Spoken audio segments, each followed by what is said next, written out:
Hi YouTube, my name is Sabrina and I'm Nicole, and we're here to present and represent our new up-and-coming network.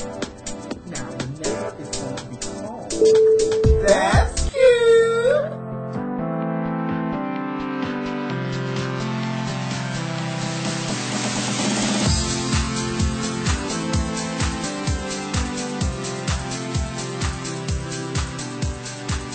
Hi, it's Nicole from That's Cute TV, and today I'm here to do a review on Oprah's Next Chapter interview with international superstar Rihanna. Well, first a little information about Rihanna. She's a 6 Grammy award-winning artist. She's had 11 #1 singles, and she made $53 million last year.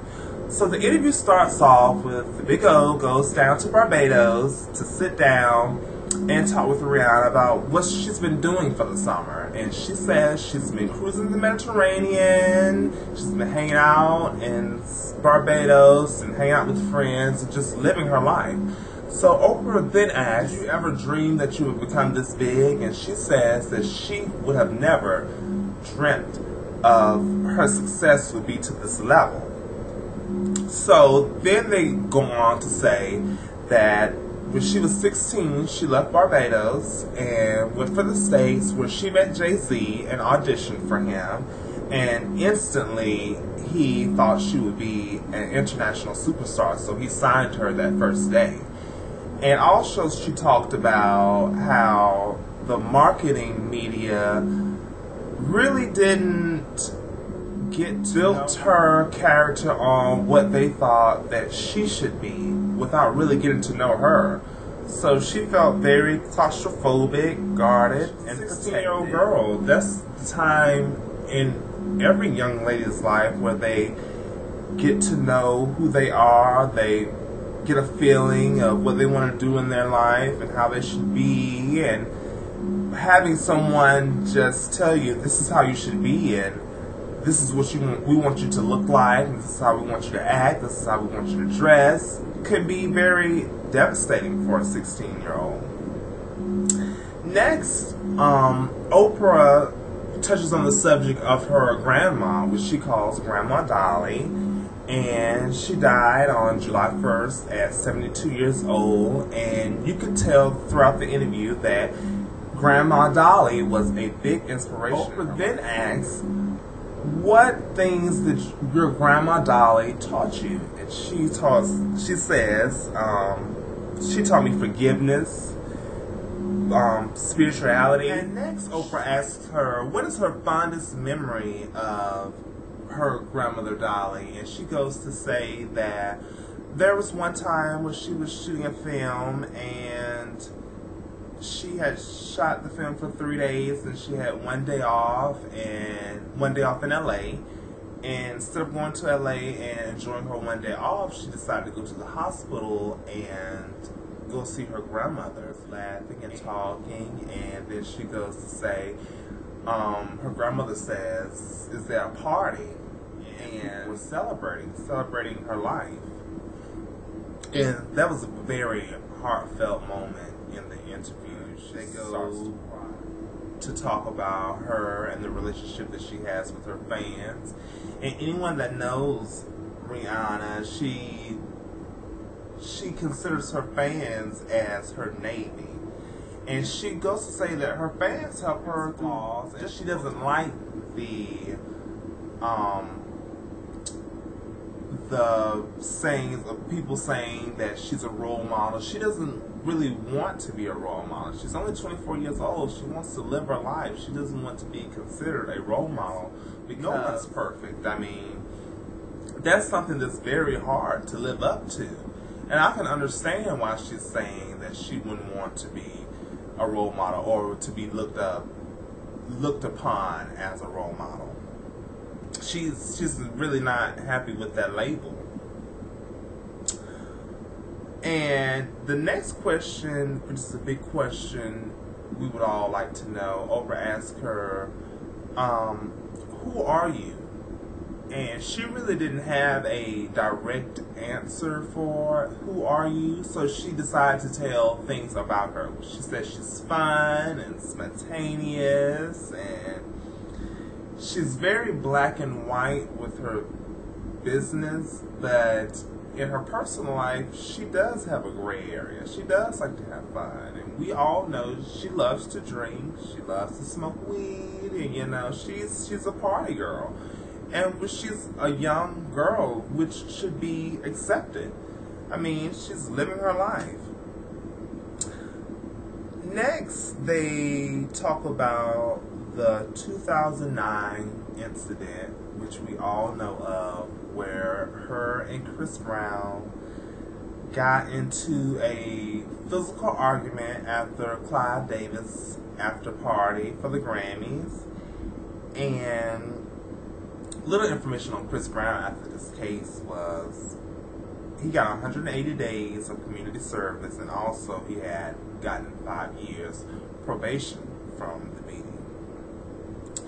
And they go on to talk about, she said she was hurt the most, you know, because she was humiliated and embarrassed, and she lost her best friend, she lost the first love of her life, and it was for everyone's eyes to see.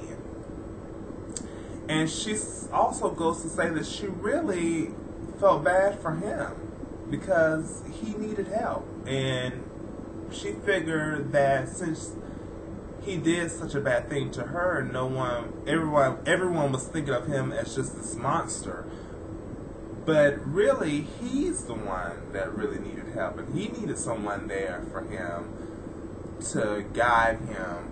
And she wanted to be that person, but I think because of the media and everything that was going on, she really couldn't be with him like she would like to be, because everyone had their opinions and ideas of they shouldn't talk, she should never ever say anything to him again. And also in the interview, she reveals that she is still in love with him. And my personal opinion that if they weren't two high-profile celebrities and they were just, well, they are regular people, but if they lived regular lifestyles that weren't in the public eye, that I think they would have worked it out and maybe still been together, because they had been together for about 3 years. There was each other's first love, probably each other's first sexual encounter, and they had a lot in common. Both of them were big superstars, and they had a lot in common. So I could see why she felt like she lost her best friend and a lover. So Oprah then asked her, has she forgiven him? And she goes to say that she has forgiven him, but the road to forgiveness was a very hard road, because she was so angry, she was so hurt. And another thing that she had to do before she forgave him was forgive her father, which was also abusive and had an addiction issue, which they never did say what he was addicted to, but he had an addiction issue, and she had a very troubling childhood. When she also goes to say that she can't, just reminisce on the past. She doesn't want to be a victim. And also she says that she's not at peace if he's lonely or he's feeling some type of way. And I really thought that was very interesting, how much she really, really, really cares about him. And that's pretty much it. That sums up the whole Chris Brown situation.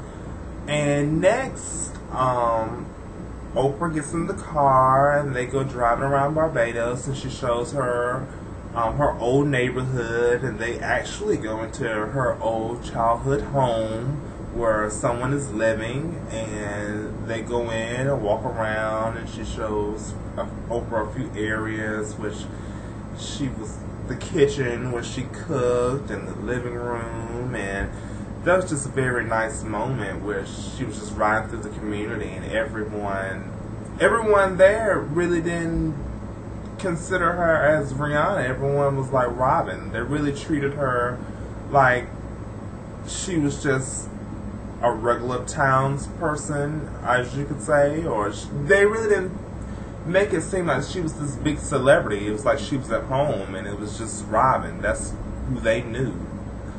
And after that, she goes to this huge mansion where she surprises her mother with this home.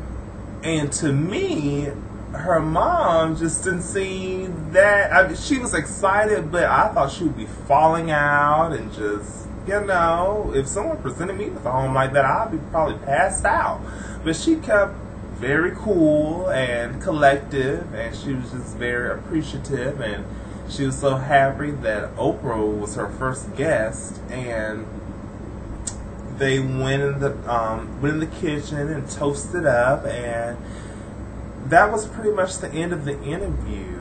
And to say my opinion is that I really love the interview. I'm a huge fan of Rihanna. I have on a kind of a Rihanna style cut and a kind of Caribbean themed dress, you could say. And I really got to get more insight of her, because whenever Oprah does the interview, she can break down the biggest celebrity and make them feel and seem like a normal person. So all in all, I think it was a great interview, and if you guys haven't seen it, I think you should check it out. And this has been Nicole from That's Cute TV, and smooches.